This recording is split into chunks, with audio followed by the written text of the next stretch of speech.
Okay, so we'll do a brief rundown of the documents that I sent you. So this is the residential listing contract. So this is where we identify the property we're selling. Here's what's included. If there's other things, let me know and I'll add them. Right here is where we put the list price that I'll be recommending to you. Here we tell you that it's a yard sign, the MLS, and the internet are where we mark it.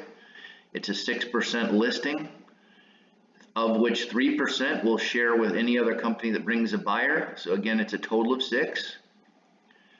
You can go through all these. They're pretty self-explanatory. You become a client when you sign this contract. Multiple representation says that if I personally bring the buyer, you're okay with me bringing the buyer. I do have to place Switzerland in that case. I can't tell you the secrets of the buyer, nor can I tell the buyer your secrets.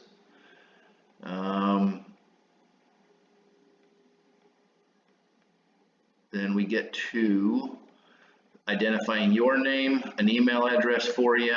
You mentioned, you wanted it by the end of the year. That's fine. This is where you will sign right here.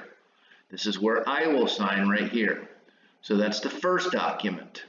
Second document is the real estate condition report.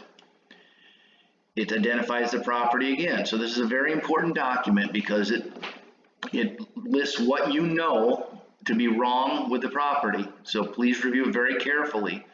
And it's going to ask you questions. Are you aware of defects in the roof? Yes, no. There's even a not applicable because this document was made for all types of properties, farm properties, different types of things. So the question should be self-explanatory. If you have a yes answer, you'll go down here in each section and identify what the problem was or is. So it's going to ask you environmental questions. It's going to ask you about wells and septics and storage tanks, which probably none of these, of course, well and septics are not applicable. So some of these can be no or not applicable. So you're going to fill this out. How many years you've owned it and how many years you lived there, which would be 0. You're going to sign it right here and date right here. And that's the end of that document. Next document is the lead-based paint document. This just says that you've never had it professionally tested, if that's an accurate statement, that you have no knowledge of any lead-based statement. That's what's right here. You have no knowledge, and you're going to sign it right here.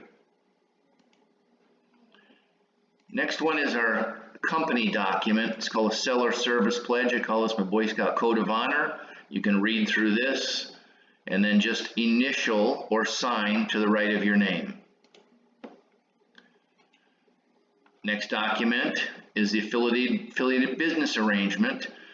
This tells you that we do business with these companies right here.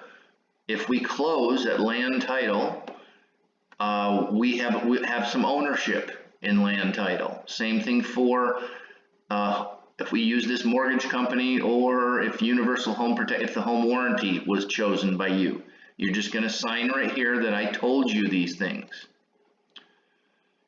And then the last document right here is actually the home warranty. So that's up to you. You can read through here. Your choice is going to be at the very end. Here's the address. Here's your name. Do you want to accept coverage of a home warranty and provide that for the buyer at $450 to be paid at closing? Or do you want to waive that? Either choice. Sign your name and date it right here. So that should just about cover the documents that are needed. Give me a call if you have any questions.